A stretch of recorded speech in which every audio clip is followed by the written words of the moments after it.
Matoky anao teo amin'ny fiainako,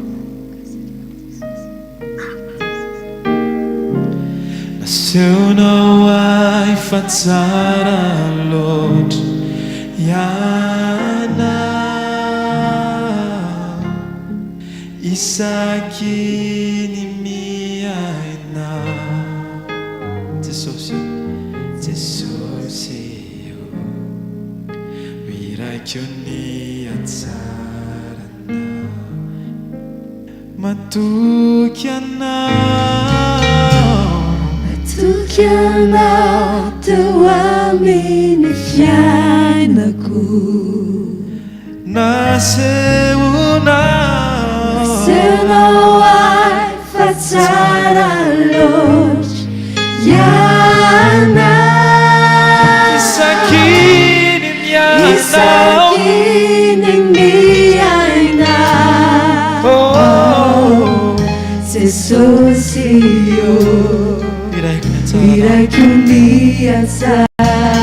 Matoky anao, matoky anao,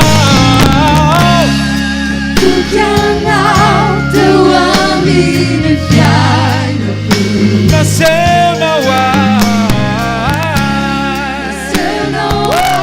fa tsara loatra ianao, isaky ny miainao.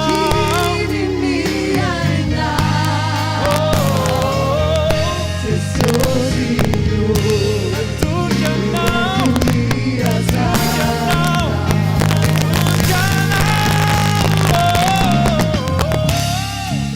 anao teo amin'ny fiainako, nasehonao ahy fa tsara loatra ianao, isaky ny miainao. Jesosy io, miraikyo ny hatsaranao. Jesosy io, miraikyo ny miraikyo hatsaranao. ny hatsaranao. Jesosy io, Jesosy io, miraikyo ny anaranao. miraikyo ny anaranao. Jesosy io, Jesosy io, miraikyo ny anaranao. miraikyo ny anaranao. Atsika tiaka mafy ho an'i Jesosy, ho an'i Jesosy, halleluja. Alléluia.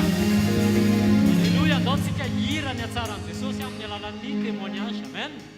Amen. Nasaintsika amin'izany voalohany taty very. Mandroso tompoko. Afaka tantarainao ve, afaka omenao voninahitra ve Jesosy ny amin'ny zavatra nataony teo amin'ny fiainanao azafady? Halleluja. Voninahitra ho an'Andriamanitra zany no ijoroako vavolombelona eto amin'ny hvkl. Voalohany indrindra dia narary zany tratran'ny coronavirus zany pendant un mois et demi. Dia tao anatin'ny un mois zany tena fanina foana tsy afaka mitsangana mihitsy, nefa efa nanantona dokotera karazany anank'enina tao anatin'izany fotoana rehetra izany, nefa tsy adino koa ilay dokotera lehibe ambonin'ny dokotera rehetra dia Jesosy ilay mpanasitrana. Dia nangataka tamin'ny mpanompon'Andriamanitra zany, nangataka vavaka dia noentina mbavaka dia indraisiko ny tena mpinoana dia sitrana tanteraka zany ary tena voninahitra lehibe an'Andriamanitra. 3 andro androany zany avy mbavaka nitsangana dia fotoana hitsanganako zany tonga dia natolotro an'i Jesosy androany. Halleluja. Voninahitra ho azy ireny ihany. Mankasitraka tompon-daontsika hitehaka mafy ho an'i Jesosy. Alléluia. Manaraka datoranto. Mandroso tompoko.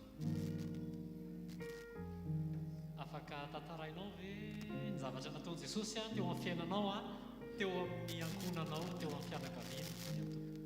Voninahitra ho an'Andriamanitra tompoko. Zaho koa tao amin'ny 7 décembre iny voan'ny Covid ohatran'ny zokovavy teo.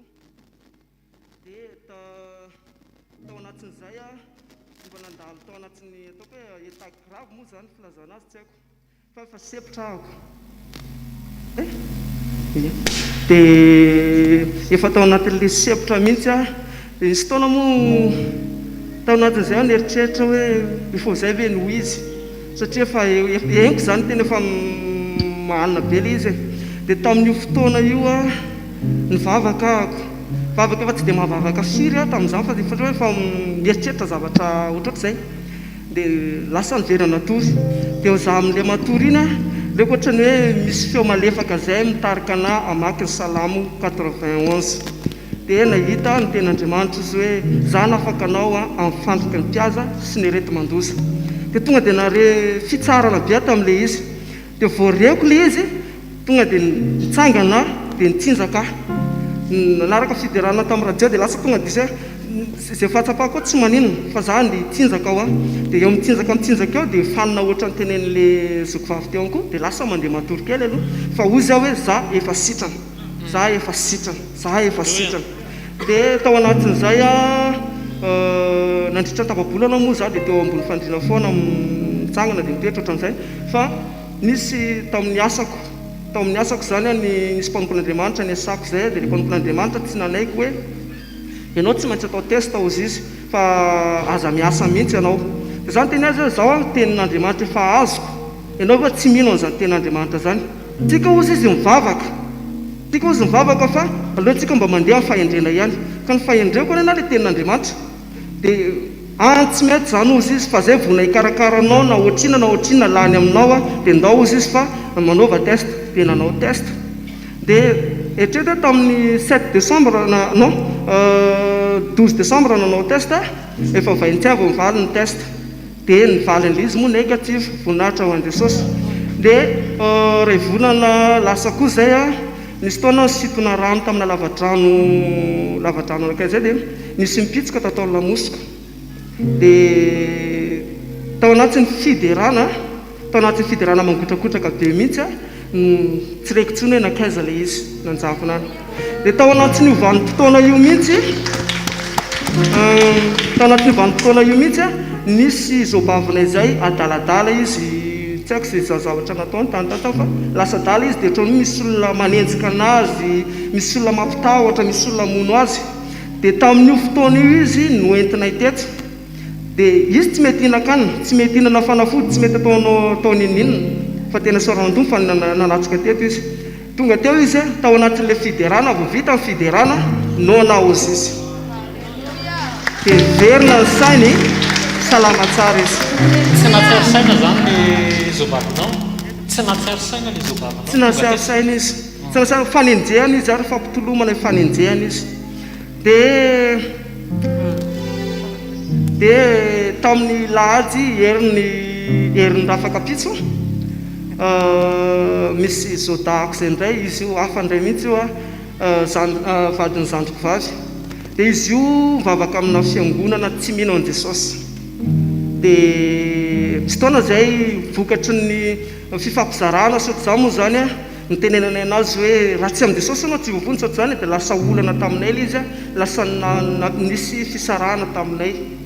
Dia rehefa teny dia ohatrany hoe tsy hoe zay tsy miditra any aminazy a, fa izy tsy mety hiditra aminay mihitsy. Na misy ny fivorim-pianakaviana, misy ny fety tsy makao aminay mihitsy izy. Dia tamin'ny lahady a no nisy problème be zany izy mivady tany zay mivahany tany fa tsy mivaha mihitsy a. Dia tamin'ny lahady izy a no entin'ny tompony akao aminay. Zokilahy koa moa efa converti amina fiangonana anankiray ihany fa. Dia nandeha tao aminay izy. Dia hoe zao izy zao ny olanay, dia hoana ozy izy fa nareo no eritreretinay ho zoky a mba ho afaka handama anatin'izay. Dia zay zokinay moa vao tonga le izy, vao tonga nisy an'izay zavatra zay, tena hoe tsy le olana ny mifaliana fa le azokinay zany hoe le izy le nanatona, satria tena olana be ho anay le izy. Nitsoaka foana izy fety ohatra mba anniversaire amin'ny mamanay na ohatr'izany mamanay moa sisa ny velona. Dia mba anniversaire amin'ny mamanay tsy manatrika eo zany izy. Dia fanenahako isan'izay fifaliako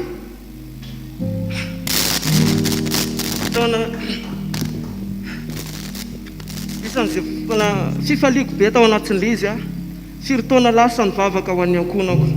Nisy taona miresaka mivadiko hoe mba raha mba zao omen'Andriamanitra opportunité tsika afaka tena hoe mifanao cellule de prière any tokantranotsika zay praitako misy dimy mianadazy aloha tsika hiteka mafy an Jesosy. Alleluia. fa tamin'ny ladiny izy nyvalin'ny tompo Alleluia. nanaiky le zodako hoe vonina ozy izy hanolotra ny fiainako an Jesosy.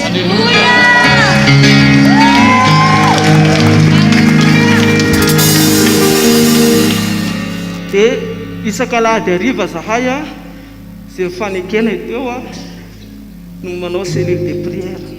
Hita zava-panahy. Ndao tsika hiteka mafy ho an Jesosy. Velona ny Andriamanitra ao fa mafy ny tehaka ao. Alleluia. Fijona vavolombelona farany androany abedabena anaovana Andriamanitra zava-mahagaga tsika fa raisitsika tatotelona. Alleluia. Fijona vavolombelona zava-panahy. Alleluia. Jesosy rery ihany ny voninahitra nijoroko vavolombelona eto a Jesosy a saro-piaro tamin'ny talenta nomeny ana za moa omeny Jesosy talenta mitendry dia efa hoe tsy maintsy ho an'ny Jesosy foana le izy hatramin'izay nanomezany azy a ho an'ny Jesosy foana le izy a ary mandrakizay ho azy foana fa tamin'ny fotoana anankiray a efa ely ty zavatra ty fa nampatsahivy ny fanamasina anahy dia zaraiko a fa mino fa misy kasihan'ny tompo amin'ny alalan'le izy nisy namana ny taona hoe ndao fa misy projet ohatran'izao a dia mitendry zany a dia misy hetsika karakaraina zany dia le projet a ohatrany hoe mandeha le izy ohatrany hoe évangélika zany le izy aloha dia ka le izy tsy évangélika ranoray fa fangaro zavatra hafa le izy avy eo dia ozy le olona hoe le anao le évangélika ihany no tendrenao dia ok aro a efa elaela zany zavatra zany dia nandeha fanomanana nandeha ny répétition sy ny sisa dia tendreko Zoma tsara le évangélika fa avy eo amin'izay nandeha le répétition le zavatra fa ianao tsy afaka hoe andeha anao satria ohatrany hoe miaraka eo zany ianao dia mifanotrony ohatrohatr'izay dia ozy ny namana ozy ny namana zany hoe ialava le izy dia hijorojoro eo fotsiny mandray sanjara tsy mba hanampy anay ve ianao mba ataovy sy azo atao fa tsy maninona zany eo dia le projet projet tsy hoe atao toerana le izy fa ny andafy le izy dia za zany efa tsy mahazo vaina mihitsy ao anatin'le izy a fa hoe atao le izy dia lasa tafajabaka nanampinampy an'zareo teo dia nandeha amin'izay fanomanana dia hoe ndao amboarina ny passeport zany fa andetsika mbola tsy akaiky zany le fotoana fa hoe amboarina le passeport dia namboarina somatsara le passeport vita somatsara dia voninahitra ho an'i Jesosy rery ihany fa vita le passeport ohatra androany a very somatsara le izy ny ampitson'iny nisy nangalatra le kitapoko izay dia very tany le izy very ny telefona sy vola fa tampifaliana lehibe ny nandraisana zany zavatra zany dia tapaka le projet tamin'ny anaran'i Jesosy a verina ny fiadanan'i Jesosy tao anaty dia mino ho atsika namana ho atsika zandry any meny Jesosy talenta ho atsika zoky a meo an Jesosy 100 isan-jato le izy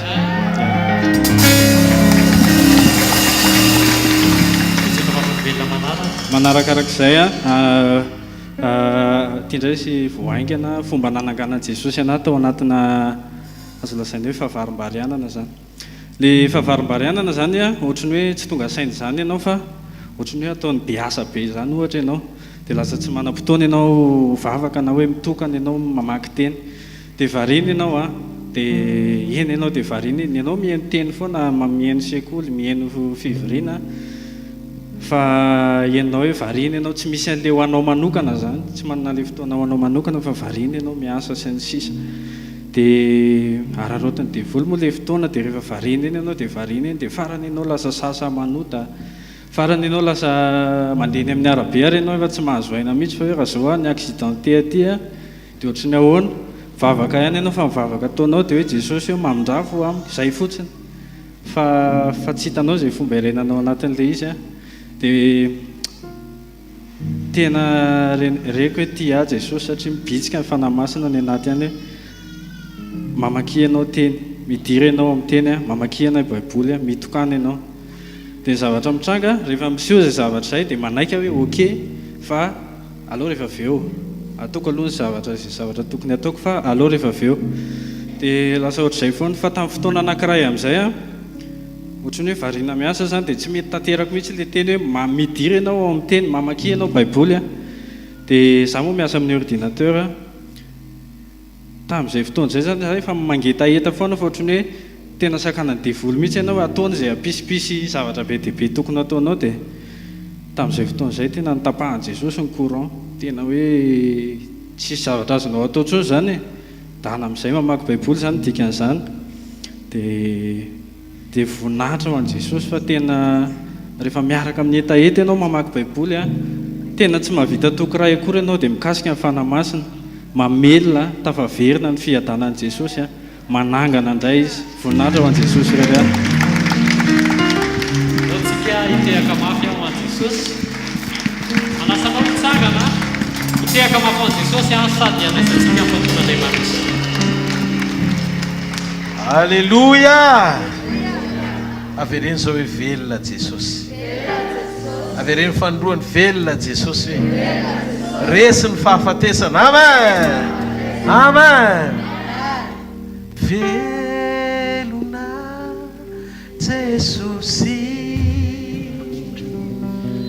Resy ny fahafatesana. Tsy natazonazy ny fasana.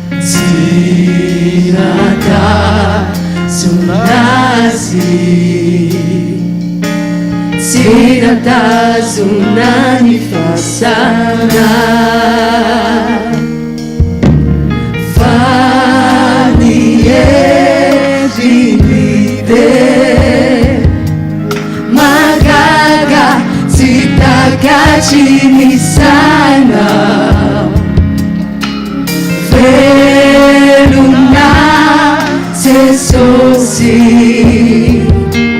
Sinyumara numanjakizai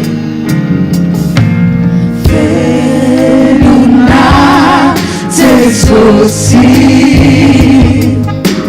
Jesimini fafatesana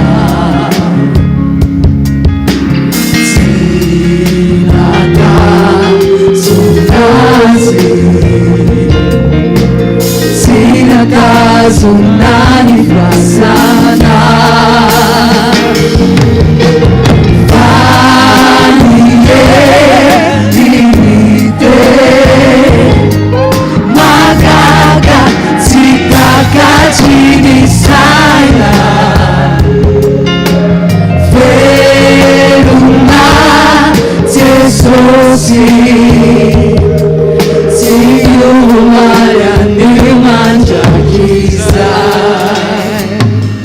Alléluia. Zavatra mahagaga kely a raha nijery nareo vidéo tamin'ny nanefa tany amin'ny Kolo TV dia misy ohatrany zavona kely eo ampovoanitsika mianakavy eo ohatrany zavona setroka mitambatra matevina zany a jereka izy sao dia mba verina inefatra le izy fa mbola teo ihany le izy zany hoe mety tsy hitany masosika fa miaraka amintsika eto Andriamanitra ataontsika ity tanana mafy be ho an'ny Tompo. Halleluia.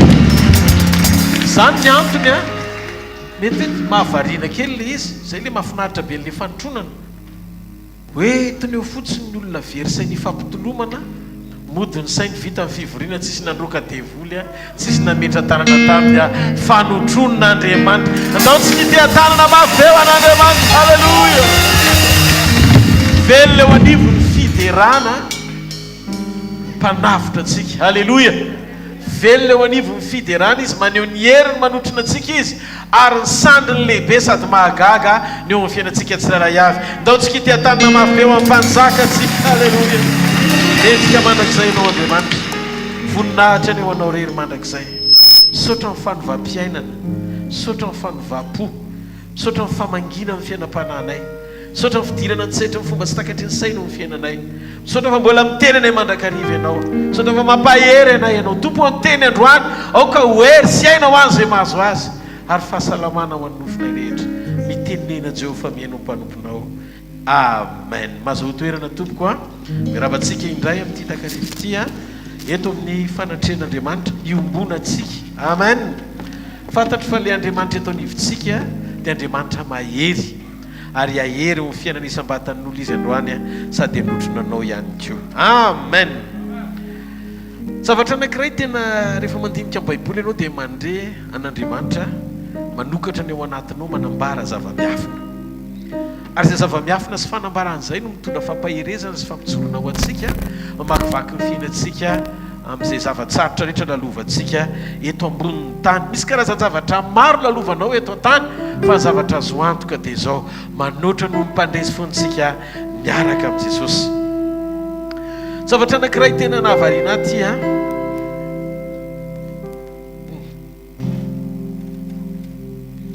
natongavan'i Jesosy teto an-tany a dia anisan'ny anankiray tena goavana be ny hitondra ny fanjakan'Andriamanitra ho ao anatintsika.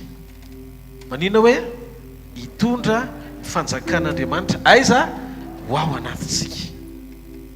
Rehefa miresaka tsika mikasika momba ny fahatongavan'i Jesosy sy ny fiverenan'i Jesosy dia misy zavatra anankiray very teto an-tany a rehefa niodina tamin'Andriamanitra ny olona voalohany atao hoe Adamo.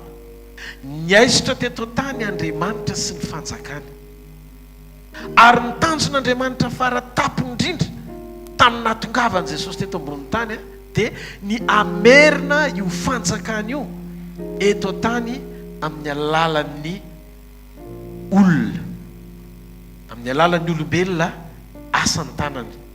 Zay no natonga ny lanitra tonga olombelona, natonga n'Andriamanitra tonga olombelona. Zany hoe lay Andriamanitra mpanapaka ao an-danitra nanaiko tonga olona ho isan'ny olombelona tonga teto ambony tany mba hamonjo ny olona, ampifandray ny fanjakan'Andriamanitra amin'ny fanjakan'ny tany izay efa niodina tamin'Andriamanitra.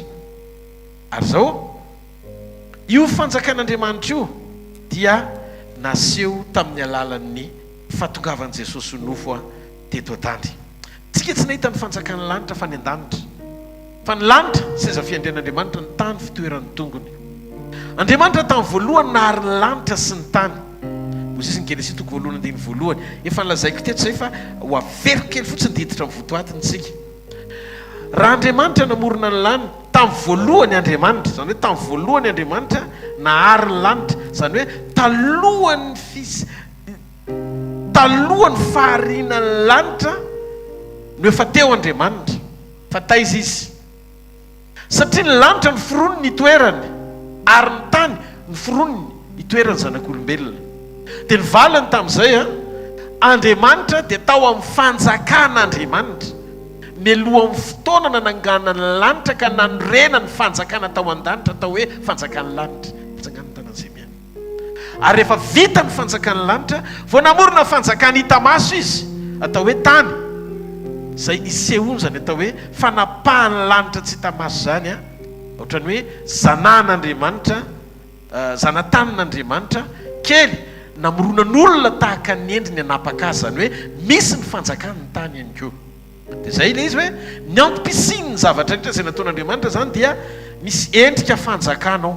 Matoa voasoratra hoe fanjakan'ny lanitra an'Andriamanitra, ny fanjakan'Andriamanitra talohan'ny fanjakan'ny lanitra sy ny fanjakan'ny tany. Eo tsika ny fanjakana ao anatintsika rehefa nateraka indray tsika dia tsy fanjakan'ny lanitra fa fanjakan'Andriamanitra. Zany hoe lay fanjakana talohan'ny fisian'ny lanitra sy ny tany no tanteraka ao anatintsika tamin'ny fandraisantsika an' Jesosy. Ary zay fanjakan'Andriamanitra zay tao amin'ny fahafenony no mitondra famonjena sy nandraisantsika an'izany atao hoe famonjena zany tamin'ny alalan'ny asa fisoronana zay nataon'i Jesosy ny solo antsika teo amin'ny hazo fijaliana, amerenana antsika indray ho an'Andriamanitra amin'ny alalan'ny fisian'ny fanjakany ao anatintsika. Banaingo mipetraka, inona io fanjakana ao anatintsika io? ino ny fanjakan'Andriamanitra ao anatsika io. Fanjakana zany zavatra ngeza be. Zany fanjakana zany misy fanapahana, misy fahefana, misy voninahitra. Zany fanjakana zany misy tompo. Dia ahoana ny ananako fahatsapana fa ao anatiko ny fanjakan'Andriamanitra. Ny anantsika fahatsapana fa ao anatsika ny fanjakan'Andriamanitra dia rehefa nandray an Jesosy sika. Rehefa nandray an Jesosy sika dia ao anatsika ny fanahy masin'Andriamanitra tamin'ny alalan'ny fandraisantsika an Jesosy zay maneho ny fisiany fanjakan'Andriamanitra ao anatsika. Zany hoe ny mpanapaka ao anatin'io fanjakana io dia Andriamanitra fa tsy olombelona. Fa rehefa nanaiky an'Andriamanitra ny olona dia tonga ao anatin'ny olona Andriamanitra nitondra ny fanapahany sy ny fahefany, ny heriny sy ny fahatsarany, ary manapaka eo amin'ny olona zay ny atao hoe fanjakan'Andriamanitra tanteraka ao anatin'ny olona. Ataovao tsara ny taninao raha azonao zavatra zaraina itoitsika mantsy. Tamin'i Jesosy vao tonga dia zao no nataony. Ozy Jesosy ao amin'ny bokin'ny Matteo 7:7-10. Ozy izy hoe ary tamin'ny vao nanomboka ny toriteny Jesosy dia niteny hoe mibebay ianareo izy dia efa akaiky ny fanjakan'ny lanitra. Ary tamin'izany andro dia nanomboka ny toriteny Jesosy ka nanao hoe mibebay ianareo fa efa akaiky ny fanjakan'ny lanitra. Ny hoe fanjakan'ny lanitra akaiky hiditra amin'izay tsika, ny hoe fanakekezan'ny fanjakan'Andriamanitra ny dika, fa tsy hoe akory vao avy fa mbola tsy présent, fa le hoe akaiky ny dikan'izay efa eo izy, fa efa présent eo izy, fa mbola tsy hitatsika le izy. Fa ny atongavany dia zao a, militsika misokatra manomana ny fotsika alala ny fisiny zay fanjakana zay. Dia zao zay no mahatonga ny fanjakan'ny lanitra mibebay nefa akaiky ny fanjakan'ny lanitra, ny fisiny fanjakan'ny lanitra sy ny fahatakaratsika ny fisiny fanjakan'ny lanitra zay fanjakan'Andriamanitra ao an-danitra. Jesosy zany tonga teto an-tany naneho ny endriky ny olona fa nitondra ny fanjakan'ny lanitra izy. Zany hoe le any an-danitra tsy hitatsika maso fa hivatanantsika ratra zay, le fiainam-panjakana tsy fantatsika fa tsy natao atsika fa an'Andriamanitra no nentin' Jesosy ny soloany tena hoiraka hita maso nitondra zany teto ambony tany ho hitan'ny olona tany Jerosalema, tany amin'ny tanin'Israely 2000 taona lasa. Izany hoe Jesosy Kristy tena ny ho fanjakan'ny lanitra tonga teto tany eo. Alleluia. Satria tamin'izany fotoana zany tsisy nanana ny fanjakan'Andriamanitra fa tsy Jesosy rery. Averiko, ny fanjakan'Andriamanitra dia Andriamanitra ao anatsika, ary ny fanjakan'ny lanitra dia ny présencen'Andriamanitra eo amintsika. Ozy Jesosy Matteo 7:10. Jona 7:10 azafady. Jona 7:10-9:20. Ozy izy ary zany ngataka amin'ray, ary izy anomenareo mpananatra hafa, mpananatra mpanampy, papahery, parakleto na solovava, mba ho eo aminareo mandrakariva. Dia ny fanahy ny fahamarinana zay tsy azon'izao tontolo izao raisina, satria tsy hitany na fantany, fa ianareo no mahafantatra azy satria mitoetra eo aminareo izy ary ho ao anatinareo. Dia ny fanjakan'ny lanitra zany dia le fanjakan'Andriamanitra ao an-danitra zay maneho ny fanapahan'Andriamanitra tsy tamaso, maizy azy ao an-danitra, tonga eto ambony tany maneho ny fisiny eo amin'ny fiainantsika. Fa ny fanjakan'Andriamanitra dia ilay Andriamanitra ny raisika tamin'ny alalan'ny fanamasina ao anatsika, lazain'i Jesosy hoe sady eo aminareo izy no ao anatinareo. Ataovao tsara ny tanatsika raha atsika ny zavatra zarainy, hiditra lalindalina kokotsika. Hitanareo ny problème an Jesosy, natonga azy ny enjehana sy natonga azy nombona teo amin'ny azy fijaliana, tsy izy nitondra fampianarana loatra, tsy Jesosy nitondra fampianarana sy fampianarana vaovao teo amin'ny Jiosy, tsy ahoan'ny Romanina loatra zay hoe misy mpaminany zany na profeta na docteur na mpampianatra na evangelista. Tsy problème ny Romanina zany zay fanosehan'ny Jiosy amin'ny Jiosy amin'ny fombany ihany, tsy olan'ny Romanina.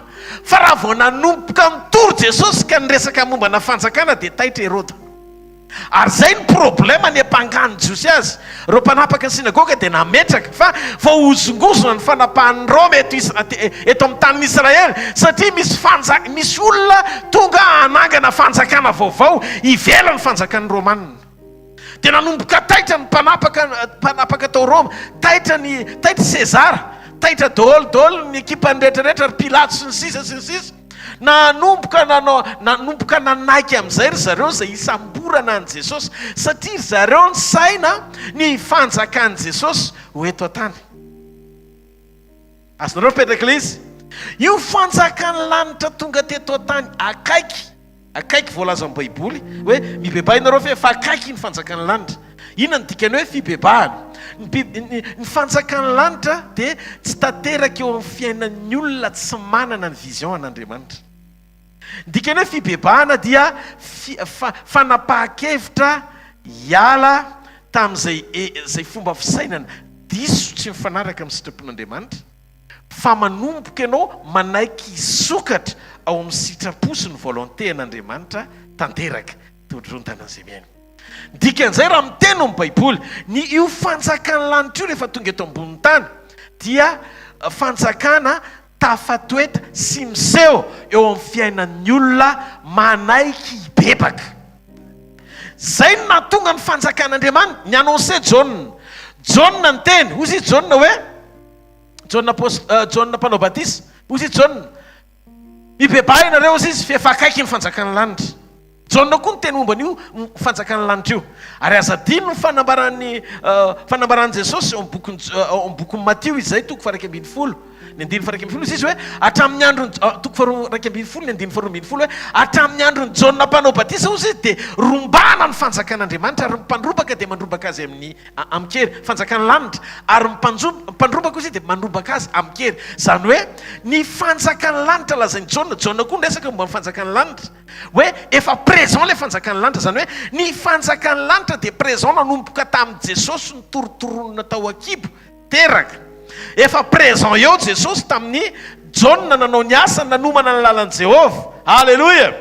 Ary fanelanelanenim-bolana fotsiny John sy Jesosy. Elizabeta be voky enim-bolana, Jesosy voan-tsaika. Zany hoe zokiny Jesosy enim-bolana John. Dikan'izay ny présence an' Jesosy nambarany John ny fisiny io fanjakany io akaiky. Zany hoe efa présent eto ambony tany. Fa io fanjakany lanitra zay isehony Jesosy sy jorony io hoe izy ny représentant sady izy ilay Andriamanitra tonga nofo maneho ny lanitra tsy hita maso teto ambony tany. Io fanjakany lanitra tonga eto tany io no tonga fanjakan'Andriamanitra ao anatin'ny olona aoriny fahafatesana izay isoloa ny fanamasina tena ao anatinao rehefa nandray an' Jesosy ianao. Tsy marety eka ao an'Andriamanitra. Ahoana ny fisehon'ilay izy? Jesosy tsy tonga anangana fombafomba mpivavahana. Jesosy tonga anomana ny fotoana izay atongava ny fanjakan'Andriamanitra ao anatin'ny olona, sady mitondra izy ny fanjakany lanitra eo amin'ny olona no mitondra izy ny fanjakan'Andriamanitra ao anatin'ny olona. Le fanjakan'Andriamanitra ao anatinao le maneho ny fanjakana nisy an'Andriamanitra talohany namorona ny lanitra. Zany hoe le fahafenony ray sy ny zanaka sy ny fanamasina nandinika tao amin'ny conférence ny lanitra, tao amin'ny fivorian'ny lanitra. Ray zanaka fanamasina le nanao hoe andesika amorona olona tahaka nindritsika. Zany hoe ao amin'le conseil an'ny lanitra zany. Alleluja. Zay iombonany ray zanaka fanamasina talohany namorona ny lanitra nisy ny fanjakan'Andriamanitra. Rehefa vita ny lanitra vao namorona fanjakana kely Andriamanitra atao hoe fanjakana lanitra. Zay izy no mitoetra ao, zany hoe toerana misy an'Andriamanitra. Dia zay nahatonga ny Jesosy nilaza, zay nahatonga ny baiboly nilaza ao amin'ny bokin'ny mpanao salamo hoe lanitra an'Andriamanitra ary ny tany nomeny zanak'olombelona. Ao tsika. Dia zao le fanjakan'ny tany very Andriamanitra vokatry ny fiodinany Adama zay ny tian'Andriamanitra ho récupérena. Zany hoe alohan'ny amerenan'Andriamanitra ny tany ho ao aminy dia tonga olombelona mihitsy Andriamanitra nitondra ny fanjakany lanitra tsy hita maso teto an-tany tamin'ny alalan'i Jesosy. Dikan'izay nampiomanaN'Andriamanitra fa raha tafasaraka ny lanitra sy ny tany nefa nataon'Andriamanitra iray ireo fa ny ray fanjakany hita maso ny ray tsy hita maso fotsiny fa mifampiankina. Alleluja. Dia zao vototra ny tany Andriamanitra dia ozy Andriamanitra hoe amin'ny fomba ahoana no amerenana ny tany ny amerenana ny tany ho iray amin'ilay lanitra zay nipoira zay toerana misy an'Andriamanitra. Tsy nipoira ny fanjakan'ny tany zany ny lanitra averiko, tsy nipoira ny fanjakan'ny tany ny lanitra fa tao amin'ny fanjakan'Andriamanitra namorona ny lanitra sy ny tany. Ao tsika fa rehefa tonga vita ny lanitra dia nitoetra tao an-danitra Andriamanitra dia lasa avy ao amin'ny fanjakany lanitra Andriamanitra noho ny feny tany namorona fanjakana kely atao hoe tany dia rehefa vita ny tany dia mila natao iray amin'ilay lanitra izay miforonony tsy hita maso. Eto zany tsika iresaka amin'izay ny amin'ilay hoe ahoana ny fomba ahafahan'Andriamanitra namerina ny tany. Tongolombelon'Andriamanitra nidina izy ny récupérer ny tany amonjy ny olona, amerina ny fanjakany izay nailiky ny olona tamin'ny tsy fankatoavana mba amerena ny olona eo amin'ilay toerana mendrika. Alleluia. Rehefa tanteraka ny plano-pamonjena tian'Andriamanitra tao irécupérena ny olona ifandray amin'Andriamanitra indray. Zay le mahatonga ny Jesosy tonga. Rehefa tonga Jesosy dia nanomboka nampitodika antsika izy iombona amin'Andriamanitra ho toy ny raintsika satria saika tsy nananjanaka Andriamanitra, saika tsy nananjanaka Andriamanitra raha tsy nanaiky ny teny ho tonga nofo. Ary rehefa nateraka tonga atao hoe Jesosy Kristy izy vao nananjanaka ny ray, zany hoe Jesosy ny zanak'Andriamanitra. Alleluia. Tao kibony Marie Virginia zay tsy nalalala natongavan'izany. Dia zao rehefa tonga Jesosy tonga izy nanangana fombafomba mpivavahana. Io daholo ny zavatra nitenen'i Jesosy fa tsy nisy ao na dia ray aza fanolorana atoko-ponoana na religion anankiray. Fa natongavan' Jesosy ao boky ny Marka toko 7:7 ka hatramin'ny 9:7. Marka toko 7 ny 9:7 ka hatramin'ny 9:7. Jerinareo ny zavatra nitranga ao rehefa mba nanomboka mba sary-piary kely tao anatin'ny fikambanana nisy azy, tady orona ao anatina fombafomba mpivavahana ary Petera sy ry John, dia tsy nakasitraka izany mihitsy ry zareo hoe misy olona mitady angalatahaka ny zavatra ataondry zareo. Dia ozy izy ny 9:7 roa John taminy mpampianatra nahita olona anankiray zay namoaka dia minita amin'ny anaranao zahay dia niraranay mihitsy izy satria tsy nanaraka atsika, zany hoe tenangana fikambanana ry John. Marka toko 7:7 fa hoy Jesosy aza mandrara azy fa tsy misy olona zay hanao asa lehibe amin'ny anarako ka hateny ratsy avelively vetivety. Tanareo fipetraka le izy tsy hateny ratsy avetivety zany fa ozy izy fa izay tsy manohatra atsika dia momba atsika. Zany hoe Jesosy tsy tonga hanangana antoko-pivavahana asarotiny. Io zany no problème raha voenao limité ao anatina dénomination hoe zay zao ny antoko-pivavahana misy anay dia pancarte no entinao fa rehefa tsy ao anatin'ny norme sy tsy kristianina ianao. Ny kristianina tsy milona ao anatin'ny titre sy antoko-pivavahana fa ny kristianina mpanaradian' Jesosy. Jaona sary-piaro bedy ianao koa raha manao an'izany bedy. Lanitra tsy voafetra ao anatina toko. Halleluia. Ny bedesany Jesosy ny mpino ny fiangonana jereo tsara ao bokin'ny Apokalipsy toko 2 sy ny toko 7 ndresaka doctrine fampianarana. Ny fampianaranao rehefa tsy mivoana amin'izay zavatra tian'Andriamanitra ampitondraina sy tiany ho tenenina dia mety amin'Andriamanitra ianao. Ny titre fotsiny samihafa hoe avy an'ny Pergamos ry Nicola ry Tiatira sy Efesosy sy ry Philadelphie sy Laodikia sy ny sisa. Fa ny zavatra mitranga ao anatin'ireo fiangonanareo izay voafaritra any amin'ny toerana maro samihafa maneho an'ireo fiangonana 7 n'Andriamanitra ireo dia misy karazam-pananarana ndraisantsika lesonao ahafahantsika mamantatra hoe atraiza inona ny ao am-pon'Andriamanitra ao amin'ny fiangonana. Zay ny problème zay ao am-pon'Andriamanitra ao amin'ny fiangonana adinontsika fa le fisehoan'ny fiangonana amin'ny fomba an'Andriamanitra no mamaky atsika. Jereo tsara fanananatra Andriamanitra hoe ozy izy hoe tsy sitraka ozy izy ny fampianaran'ny Nikolaita, zany hoe manomevahana nofo, manomevahana nofo. Tsy sitraka ozy izy Andriamanitra fa misy karazana fampianaranao zay mampitodika ny sain'ny olona fotsiny amin'ny tany. Ohatrany hoe ianao no mieritreritra ozy izy hoe misaina ianao fa mpanan-karena nefa ianao mantry indrindra ozy izy Andriamanitra. Zany hoe raha avy ianao no mitoky amin'ny zavatra hita maso eny am-pandianana manompo an'Andriamanitra dia amin'Andriamanitra ianao tsy mandroso fa miembotra. Ny fo mitoky amin'ny arena manadino an'Andriamanitra dia fo voalaza amin'ny Baiboly fa fo mahantra indrindra amin'Andriamanitra dia izay olona tafasaraka amin'Andriamanitra. Noho izany Jesosy Kristy dia mametraka foana lanja ny famonjena sy ny ara-panahy ho ambony lavitra noho ny zavatra ambony rehetra. Alleloia. Jereo fa Petro John diky zany fa tsy tonga izy anangana antokom-pinoana tokom-pivavahana religion vaovao. Inona ny tiany baiboly ho tenenina? Ato amin'ny baiboly Jesosy dia tsy mbola ny zary zany mihitsy sy nampianatra momba ny filazana fa ny zavatra ataony sy ny zavatra izay ijoroany dia mitondra ny olona mba afantatra ny tenany, nampitodika izy n'Andriamanitra azy ny alalany maro ny ray. Alleluia. Alleluia. Ndika zany fa Jesosy Kristy tompo teto ambony tany izy nitondra n'io fanjakana io dia zao mbola tsy tanteraka ny fitoriany momba ny fanjakan'Andriamanitra raha tsy tahoriana ny fitsanganany tamin'ny maty. Misy zavatra zany tsy azony zarena satria tsy azony mpianana. Ny révélation momba ny fanjakana io zany zay netiny nanenjehana azy, ny antony nanenjehana azy ny fanjakan'Andriamanitra, ny fanjakana izy mitory momba ny fanjakana lanitra. Bebainareo fa akaiky ny fanjakana lanitra. Hitanareo na ny fitoriana ary zany mbola ara-potoana satria mbola tsy nanam-potoana Jesosy ny zarana momba ny fahasoavana, satria tsy mbola vanim-potoana ny fahasoavana ny nahatety ambonin'ny tany an Jesosy. Hitanareo zay lazaintsika hoe testamenta vaovao mamaritra ny Matthieu, Marka, Luka, John dia testamenta vaovao tafiditra ao anatin'ny fanomanana ny ahatongavany fiangonana ho any amin'ny famonjena, satria raha tsy misy raha latsaka tsy misy famonjena.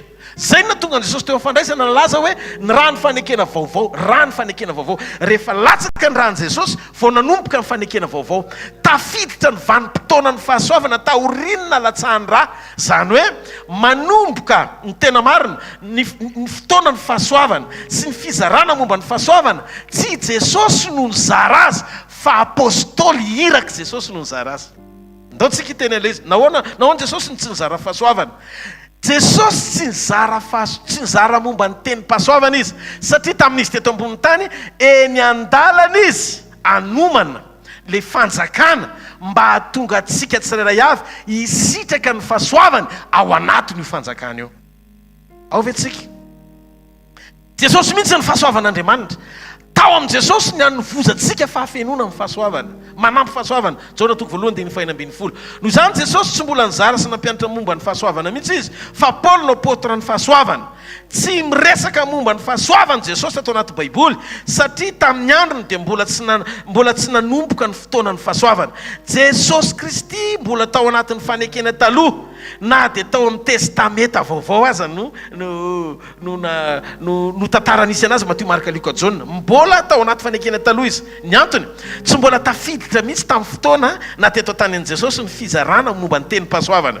Ndiky mbola tsy tanteraka sy tafiditra tao anatin'ilay fanekena vaovao raha tsy efa maty Jesosy nandatsaka ny rahany.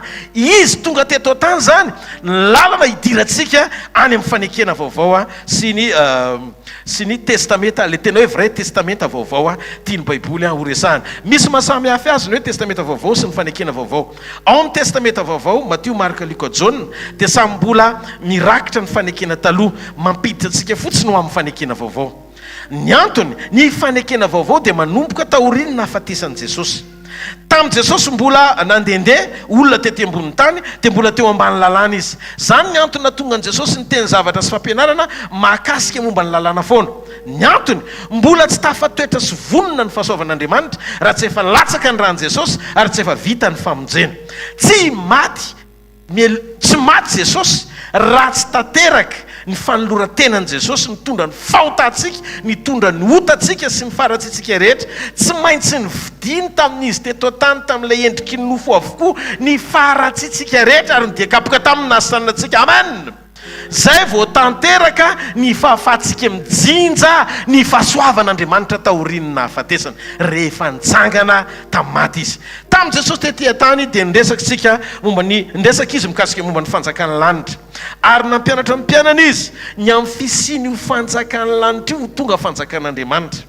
zay no mahatonga ny apôstôly no donaka fotsiny mandrapatonga atao amin'ny asa toko voalohany asan'ny apôstôly toko voalohany andiny farokatra ny andiny fahatelo teto atany jesosy raha vao manomboka miresaka mikasika ny suzena fanjakany io dia midonaka daholo mpianany misy miembotra misy miverin-dalana dia zao nataony jesosy mbola manan-javatra be diibe hozaraina aminareo ankehitriny fa fantatra ozy izy fa tsy zakanareo le izy fa ho avy ny fotoana ozy izy raha ho avy ny fotoana ozy izy dia ny fanahy fahamarinana izy no ampianatra anareo marina rehetra satria andray avy amiko amin'izay izy dia ilaza zany aminareo zay le hoe révélation ny dikan'izay taorian'ny fitsanganany jesosy vo nitsangana tamin'ny maty izy aingana be mihitsy izy eo amin'ny jaona toko faraky amin'ny roapolo nanolotra ny fanahany ozy izy hoe rehefa nilazany izy dia nanisy fofinaina dia ozy izy hoe raisy ny fanahy masina juste ny maraina taorianany fitsanganana fotsiny vonina tamin'piana izy tonga dia nanolotra ny fanahy masina aingana fa maninona izy nanolotra ny fanahy masina aingana ny fanahy masina dia nomena taorianany fitsanganana ny fahafenon'ny fanahany teo am-pianany le ao amin'ny asan'ny apôstôly toko faharoa dia nidikan'izay raha vao nanisy fofinaina izy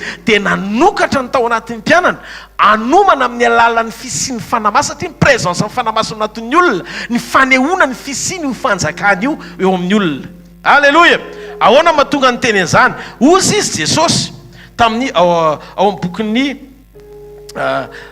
bokin'ny Matio izay ny teny izy hoe zao ozy izy amin'ny alalan'ny fanahy Belzeboba ozy izy dia moanao démonie le io démonie ozy izy amin'ny alalan'ny fanahy Belzeboba dia ozy izy jesosy raha amin'ny fanahy Belzeboba ozy izy no amoahako démonie dia amin'ny fanahyn'izy namoahany taranakareo azy fa raha amin'ny fanahin'Andriamanitra no amoahako démonie dia efa tonga eo aminareo ny fanjakan'Andriamanitra tsy ny teny izy hoe fanjakana lanitra ntsony fanjakan'Andriamanitra zany hoe ny présence ny fanjakan'Andriamanitra dia nilazain'i Jesosy fa tanteraka eo amin'ny olona rehefa tonga ny fanahin'Andriamanitra amen ka rehefa eo ny fanahy masin'Andriamanitra dia eo ny fanjakan'Andriamanitra noho izany ny fanomanan'i Jesosy ny fisiny io fanjakan'Andriamanitra io namaika azy nitondra ny fanjakan'ny lanitra aloha izay ny soloany tena melohan'ny fotoana hidirany an-tsehatra ampahalalanao ny fisiny io fanjakany io ao anatinao ny alalan'ny fanahiny tsy mahare tiaka ao an'Andriamanitra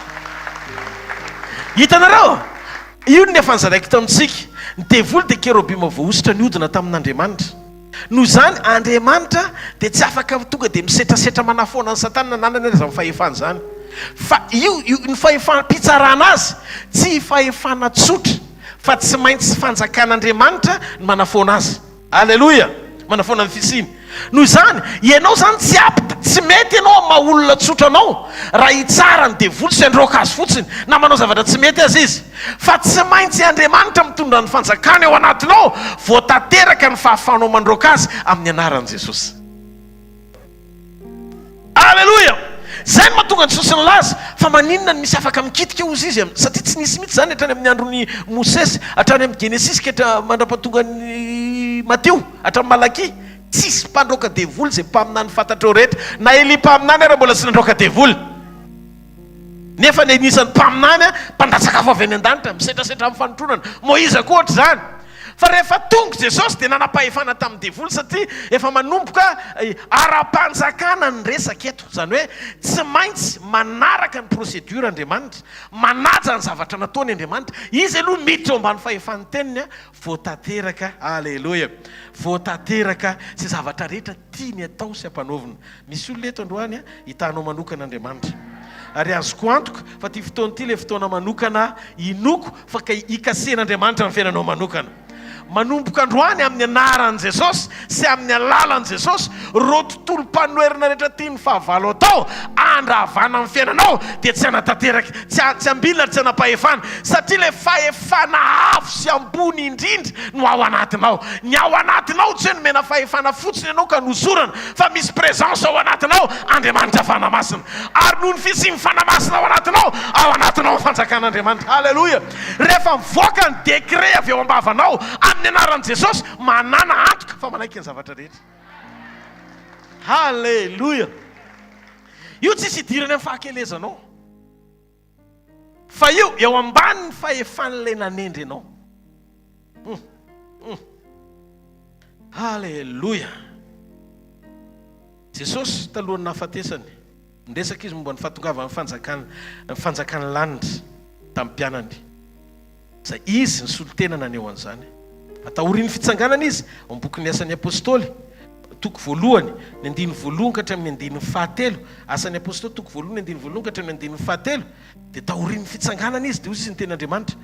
Ry Teofilo ilay boky voalohany izay nisoratako ny amin'izay nataon'i Jesosy nampianariny hatramin'ny andro nampiakarana azy rehefa nodidiny tamin'ny fanamasana ny apôstôly, hatramin'ny nampiakarana azy rehefa nodidiny tamin'ny fanamasana ny apôstôly, izay nividiny andiny fahatelo sady niseho koa taminy famantarana maro taorian'ny jaliny fa velona izy ka niseho tamin'ny 400 andro izy ary nilaza ny amin'ny fanjakan'Andriamanitra. Atsika io zany hoe le koro tena nakseleren'i Jesosy amin'izay le koro tsy vita tamin'izy teto tany tsy nanana mpianatra fahatakarana fa nendrasana amin'ny fanamasina voaniditra amin'izay fanamasina toy izy Andriamanitra hoe langage amin'izay hoe entre samy Andriamanitra le izy, tsy le olona no Andriamanitra fa le fanan'Andriamanitra ao anatin'ny olona no mahazaka ny révélation zay zarainy Jesosy momba n'io fanjakan'Andriamanitra io. Hitanareo ny fanambarana ambony indrindra sady maneho ny fanaparan'Andriamanitra,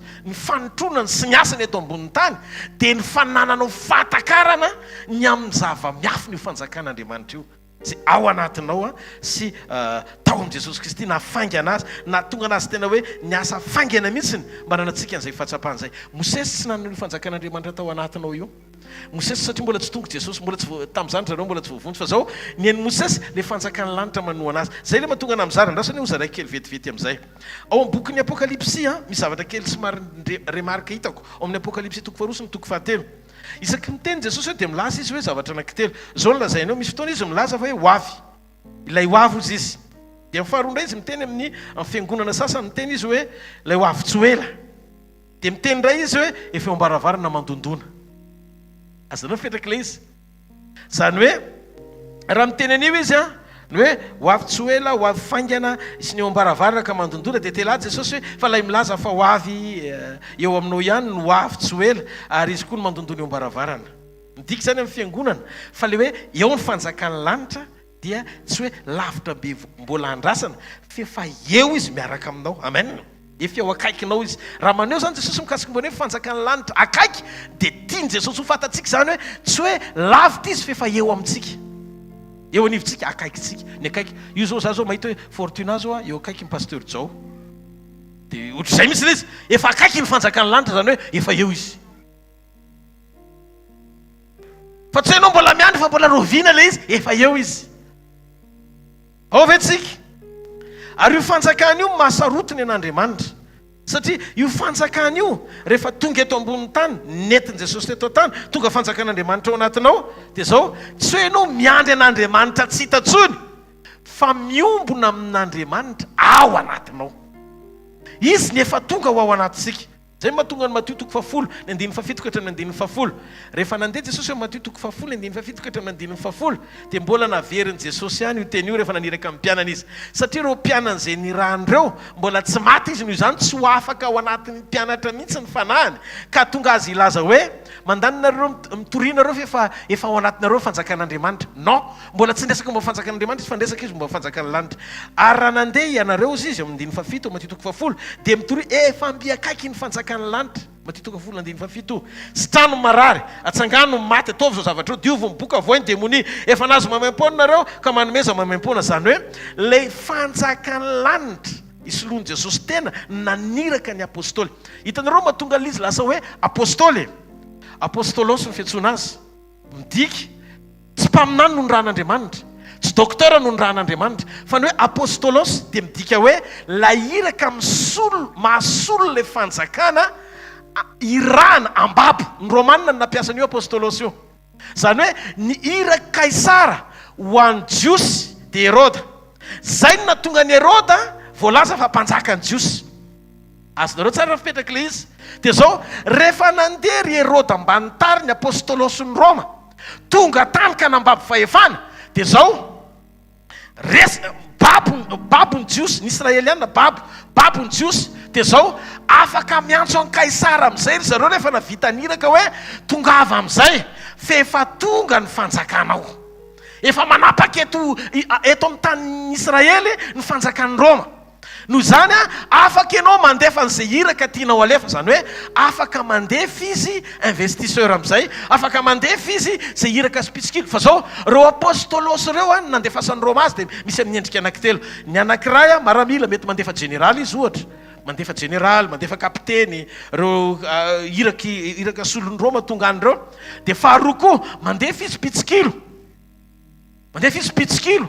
Fahatelo mety mandefa izy olona mpanambola manomboka mampiditra tsikelikely sy mifeny ny ekônomia an'ilay tany. Hitanareo ny fanjanahantany ny tsy hoe saina mitsangana fa hananantsika, fa ny fanjanahantany midika filehovana be dia be. Fa raha fa mipetraka zany ny empire ny fiantsoana azy anankiray dia misandraka ilay izy satria manjanaka reo tany manodidina mba ho baboiny ho isan'ny tapahany zay mpanjaka anankiray naniraka azy. Ao ve tsika? Dia zao ry Herode sy ny tariny zany apôstôlosy daholo. Dia teto Jesosy rehefa tonga amin'ny fanjakan'Andriamanitra tsy nampiasa tsony izy mot de passe ny lanitra hoe mpaminany profeta etsetra, fa tonga dia iraka ny nirahany. Zay no mahatonga ny apôstôly ho iraka solon'ny Kristy. Marety ao an'Andriamanitra. Halleluja. Dia jereo tsara Filipo rehefa nandeha tany Samaria, nietsika be ny herin'Andriamanitra, nisy fifohazam-panahy tao, nisy sitrana tao, nisy fifaliana be tao Samaria. Fa raha vao vita ny Filipo le izy, ny anjaran'ny Filipo nitoro momba ny fibebahana. Rehefa vita ny fibebahana, nyriata ny Filipo daholo nampiasain'Andriamanitra Filipo, nanasitrana nanafaka ny olona rehetrarehetra tao amin'ilay toerana sy nitoro momba ny fibebahana. Babon'i Jesosy ny Samaria. Nyantso amin'izay izy maintsy amin'ny Petera, satria Petera ny lehiben'ny apôstôly, tsy apôstôly izy fa evanjelista. Toy izy maintsy amin'ny Petera sy Jaona. Tongava amin'izay nareo fa masaka ny tany soareteka. Hitanareo? Dia ozy amin'izay Jesosy rehefa niteny tamintsika ka nampianatra amin'ny mpianana izy. Rehefa miteninareo dia zao natao vavaka, raha iray izay ny an-danitra ho amasina ny anaranao, ho tonga ny fanjakanao. Alleluia. Zany hoe io fanjakana io mila installé, fa mila maniraka izy apôstôly anomana ny fahatongavana fanjakana. Halleluja. Zay no mahatonga ny Filipo tsy maintsy nakany Samaria aloha vao tonga Jaona sy Petera amin'izay nandamina sy mipasoko an'ilay izy, satria nahoana reo le apôstôly. Dia inona nataony zareo? Filipo nitoro mikasika momba ny fibebahana. Petera sy Jaona nanotsaka ny fanamasina. Dia hitanareo le fanamasina ao anatin'ny olona, vakio ny Baiboly amin'ny asan'ny apôstôly, le fanamasina ao anatin'ny olona midika fanjakan'Andriamanitra ao anatin'ny olona. Tena misy zavatra tika hoe halleluja. Ataovy hoe halleluja. Ao amin'ny asan'ny apôstôly toko 5 manomboka amin'ny 5:7 ka hatramin'ny 5:7. Asan'ny apôstôly toko 5 5:7 ka hatramin'ny 5:7. Misy zavatra mitranga ao. Efa nisy karazan'olona nelo lalana nitory kosina mpianatra. Fa saingy izao reo mpianatra reo reo lehibe reo zany no nitenenitra zareo hoe nitondra mouvement fotsiny. Dia rehefa nitsaraina kosa ny samborona dia maty andry zalany reo satria. Dia nitsangana teo amin'ny Sinedriona ny fariseo anankiray atao hoe Gamaliela, mpampianadalàna izy io, zay nalaza teo amin'ny olona rehetra ary nasainy navoaka kely reo olon'ireo. Dia ny 5:7 dia hoy izy tamin'ny namany, ry lehilahy Israely tandremo tsara zay ataonareo amin'ireo olon'ireo. Dia hoy izy tamin'ny namany, ry lehilahy Israely tandremo tsara fanitsangana fa iny Teodasy, hitanareo Teodasy, ka nanao ny tena no zavatra tokony ho efa-jato no isan'ny lehilahy zay niandany taminy, ka novono izy ka niahaka izay rehetra nanaraka azy ka tonga tsinitsina, zany hoe niara-maty tamin'ilay mouvement Teodiasy daholo zay nanaraka anazy. Ary manarakaraka azy indray tamin'ny andro nanoratana ny vahoaka dia nitsangany Jodasy avy any Galili, ary izy nitaona olona ikomy anaraka azy, dia nivonona koa izy ka niahaka koa izay rehetra nanaiky azy. Ary ankehitriny dia lazaiko aminareo mandefera amin'ireo olon'ireo ka avelao ihany izy, fa raha avy amin'ny olona zao saina na asa zao dia ho foana, fa raha avy amin'Andriamanitra kosa sao dia tsy azo foanareo foanana, sao dia miseho mpiady amin'Andriamanitra ianareo. Eno zavatra mitranga io. Inona ny tia Gamaliela olazaina? Ny tia olazaina dia tsotra. Zao be dia be nitondra ohatran'io Jesosy io, fa zao maty momboka daholo satria mouvement. Fa ozy izy raha avy amin'Andriamanitra tsy azo foanana, satria Jesosy tsy nitondra mouvement, Jesosy tsy nitondra toko, Jesosy tsy nitondra zavatra ho anazy, fa Jesosy nitondra fanjakana. Ka raha maty aza ao fanjakana mpanjaka anankiray, misy mpandimbiny dikany. Mareteka ho an'Andriamanitra. Hitanareo, zay no mahatsara ny fahatongavan'i Jesosy, tsy mpampianatra loatra izy. fa natsono mpampianatra izy rehefa nanomboka ny zara ny fahamarinany teny fa ny tena marina Andriamanitra izy.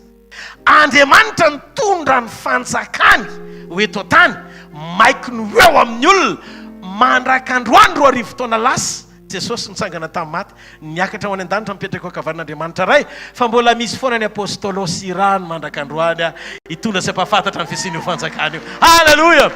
Ary io nilazana aminareo fa io fanjakany io dia mijoro ao anatin'ny fiombonana ampiraisana ny olona amin'Andriamanitra. Zany no iraka kiavana amin'Andriamanitra ne nareo tsy marety ao n'Andriamanitra. Fa maninona no mampiavana anareo amin'Andriamanitra zay? Ny antony dia tsotra tsika rehetra miavana amin'Andriamanitra fa tsy afaka ampiavana amin'Andriamanitra amin'ny olona ianao raha tsy vita fihavanana amin'Andriamanitra. Fa inona ny antony mahatonga antsika mitovy fampihavanana amin'Andriamanitra? Le fisarahana nisy teo amin'ireo fanjakana anankiroa reo ny mahatonga n'Andriamanitra te irécupérer na te amerina anao eo amin'le position tiany ahitana anao, hitondra ny fanjakany ao anatinao. Fanjakana misy mpanjaka, zay no mahatonga an'le fanjakan'Andriamanitra tsy ao anatin'ny olona tsy vita fibebahana fa tsy maintsy mibebaka aloha vao manana ny fanjakan'Andriamanitra ao anatinao ianao. Ny fanjakana lanitra mibebahinao fefakaiky. Jesosy tonga teo omaly le izy efa eto ahako omaly le fo mibebahinareo mekeloko tonga Jaune aloha nanasoka. Halleluja. Vao tonga Jesosy anao batisa amin'ny fanamasina. Le batisa amin'ny fanamasina natongavan'i Jesosy anie izy teto tany tsy olona anankiray metrany tanina dia feny fanamasina satria mbola tao amin'ny reny fanamasina. Fa le batisa ny fanamasina taoriny fitsanganan'i Jesosy satria ao anatin'ny fanekem-pahasoavana. Ahoana mahatonga le izy hoe fanekem-pahasoavana? Tsy maintsy nikapohana aloha izy vao tonga fanasitrana nanasoanao fanomezam-pahasoavana. Tsy maintsy nampahoriny izy, tsy maintsy nombona sy nyle foniny izy, tsy maintsy latsaka ny rano vao nanomboka ny fanekena vaovao, tsy maintsy maty izy noho ny fahotantsika. Ary tao ambadiky ny fitsanganany tamin'ny maty nandresy ny herin'ny fahafatesana vao afaka miverina tamin'ny alalan'ny fandraisana ho azy ny fanamasina ho ao anatinao. Dia iny le fanao anatinao iny maka ao amin'i Jesosy fotsiny. Rehefa omenao amin'izay le toe-panaraka an'Andriamanitra dia sotominy le toe-panaraka an'Andriamanitra ao anatinao. Le fahafenonao amin'i Jesosy dia troany. Halleluja. Satria miara-miasa amin'ny toe-panaraka an'Andriamanitra ny herin'Andriamanitra. Eto amin'izay misy remarika kely ty tiako apetraka dia anomboka hamarana tsy fantsy fitiniko tanteraka le zavatra rehetra tokony holazaina. Eno ilay izy. Ny devoly rehefa tonga naka fanahan'i Jesosy. Rehefa naka fanahan'i Jesosy ny devoly ao amin'ny bokin'ny Luka 4 ny 15 hatramin'ny 17. Luka 4 ny 15 hatramin'ny 17. Vetivety anie hojerentsika vetivety zay. Luka 4 ny 15 hatramin'ny 17. Ary ny devoly nitondra azy niakatra dia naneo azy indray mpimaso ny fanjakana rehetra amin'izao tontolo izao. Dia hoy ny devoly taminy, omeko anao zao fanapahana rehetra zao ambany voninahiny efa natolotra zany. Efa natolotra zany ka zay tiako no omeko azy. Ko raha ekoaka eto anatrehako ianao dia ho anao avokoa zany rehetra zany. Koa raha ekoaka eto anatrehako ianao dia ho anao tokoa zany rehetrarehetra zany. Ny devoly nitady fiakofana. Fantatry ny devoly fa ny sekret mpiazonana fahefana hatrany an-danitra dia miafina ao ambadiky ny fiakofana. Izy tsy nampitarika fiderana talohan'ny fiodinany. Zavatra tiako teo. Azonao fipetraka ilay izy. Zany hoe mamaritoerana ny fifankahitana aingana amin'io fanjakana io ny fiakofana. Ary ny fiakofana tsy hoe tsika mihira sy miakoaka eo anatren'Andriamanitra fa mampanaiky ny momba antsika ray manontolo hoe manaiky ho resin'Andriamanitra. Halleluja. Rehefa resin'Andriamanitra ianao dia mpandesen'Andriamanitra ianao. Dia ozy izy fantan'i Jesosy hoe misy zavatra. Ozy izy omeko anao ozy izy zao rehetra zao sy ny fanjakany sy ny famirapiratany. Raha miakoaka amiko ianao dia mime Jesosy. Satria fantany fa io le ady tiany atongavana niaka amin'ny toeran'Andriamanitra, nitovy amin'ny toeran'Andriamanitra, nitovy fanapahana amin'Andriamanitra. Dia zao le prinsipa tiako tonga ao anatin'ny sainao. Manino Jesosy no miteny hoe vao tonga le fanjakana lanitra dia mibeba. Tsy hafa misaraka ny manifestation an'Andriamanitra sy ny toe-panaraka an'Andriamanitra. Zay no mahatonga ny herin'Andriamanitra rehefa tonga ao anatin'ny olona. Tsy zavatra anankiray no omeny hoe omeny fahasoavana fotsiny ianao. Tsy hafa nomeny ny herin'Andriamanitra ho antsika ny zavatra rehetra momba ny fiainana mba ny toe-panaraka an'Andriamanitra. Zany hoe ao anatina paketra anankiray tsy afaka misaraka ny toe-panaraka an'Andriamanitra sy ny herin'Andriamanitra. Tsy maharety aika ao an'Andriamanitra. Sy zavatra rehetra momba ny fiainana samy ao amin'ny herin'Andriamanitra daholo ireo. Dia zay no mahatonga ny devoly manivaka amin'ny fampianaran-diso. Ampilendalendainy amin'ny manifestation ny olona fa avelany zay magicien eto reo rehetrarehetra zay ampiasainy devoly dia any amin'ilay image sy le endrika fotsiny mahita n'le zavatra mitranga ohatrany hoe rehefa manambenao rehefa taimbenao rehefa manan'zaosozonao dia ampy ny fiainana fa tsy mila toe-panaraka an'Andriamanitra satria raha vao ao ny toe-panaraka an'Andriamanitra dia ao ny fankasitran'Andriamanitra ny fankasitran'Andriamanitra dia ao amin'ny toe-panaraka an'Andriamanitra ary tsika koa tandrema fa sao dia hoe betsaka ilay fampianarana mamoy momba ny toe-panaraka an'Andriamanitra nefa mandany heriny reny koa izy Paoly alaviro ny dikan'izay tsy afa misaraka ny herin'Andriamanitra sy ny manifestation an'Andriamanitra fa ny devoly manafoana ny anankiray afaka ny aomby ianao no tsy tanteraka azy fa fahasoavan'Andriamanitra manaranao fampianaran-diso aza tsoina ny fahasoavana mifiasa amin'ny fahasoavana dia maneho ny disponibilité amin'ny fiantan'Andriamanitra sy ny famindram-pony amin'ny fotoana iverenanao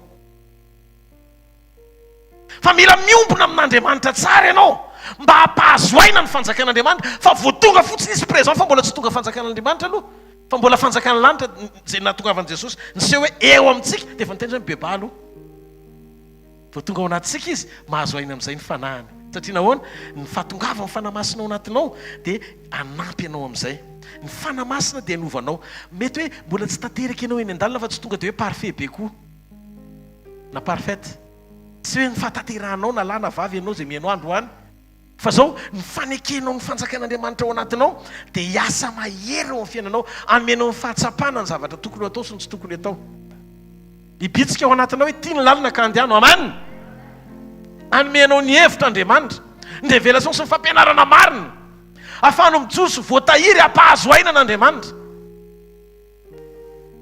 ny anetsika ohatrany hoe fahasoavan'Andriamanitra ny ilatsika oke tomba eo amiko ny fahasoavan'Andriamanitra misy ny zavatra natao tsodrano fa tsy tonontonona fotsiny anatina confession averiko nitsodrano mitombo amin'ny fahasoavana ianareo rehetrarehetra zany hoe hitombo amin'ny fahasoavana ny dikany iny tsodrano iny manetry tena bebe kokoa fa manome fahasoavana bebe kokoa amin'ny manetry tena izy fa manohatra amin'ny mpiavonavina Jakoba toko fitra dimy fahenina tsisy lala nitombon'ny fahasoavana sy voninahitra ao anatin'ny olona hifankahitany amin'ny fahatsara'Andriamanitra koatra ny fanaovany fanekena hiditra amin'ny lala ny fanetretena hitanareo mifambatotra foana ny toe-panaraka an'Andriamanitra sy ny fitombona ao amin'Andriamanitra tsy azo sarandreo ny fahalemem-pananina tonga ny Mosesy niavaka tamin'ny mpaminany rehetra zany hoe isaky ny mahita ny toetra ny Andriamanitra ao anatin'ny olona dia mahazo aina izy miaraka amin'ilay olona ny communion zany tadio tsara mampahazo aina n'ilay communion amin'ilay fiombonana misy aminao sy Andriamanitra rehefa manaiky ianao ho fantsona nome zay zavatra hatamanan'Andriamanitra ao anatinao Mosesy ozy izy olona malemy fanandrina tamin'ny olona rehetra teto ambony tany dia ozy izy tsy amin'ny teny sary-patarina na amin'ny nofo ozy izy dia tenenako aminy fa mifanatrika zany hoe mahazaka présence hitanareo raha vao nytoetra tsy ny alohavan'ny toe-panaraka an'Andriamanitra ny fanomezan'Andriamanitra dia tsy zakanao zay ny aona mahatonga anao tsy zaka nanovan'ny toetranao izy nampialanao tamin'Andriamanitra satria nahoana nyraisinao anao le izy betsaka ny olona rehefa vao manomboka ampiasain'Andriamanitra kely fotsiny amen'Andriamanitra indisy kely hoe mazaka sa tsy mazaka rapitso izy tonga d'extrapotre izy ihany manova ny titrany ameny titre eo izy dia izy ihany milaza fa profety tena 7 étoiles tsy hitako daholo zany zay tsy haiko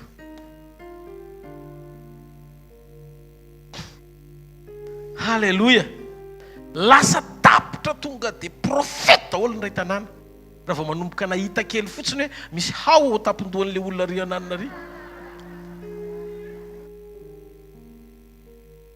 ndana vakeo ny baiboly fa rehefa maniraka mpaminany Andriamanitra dia misy tanjona ara-panao ambadiky mifanirahana tsy mampitodika hidina fa mampifantoka miakatra tsy fifaliana vetivety fa afo ny tahiry ianao mandra-piaviny marety ao an'Andriamanitra na io resaka fanatitra io raha tsy mamaiky an'Andriamanitra tsy vidina ny fanatitra tsy vidina ny faminaniana tsy azonao sandaina $4 zany hoe tia profesia na $14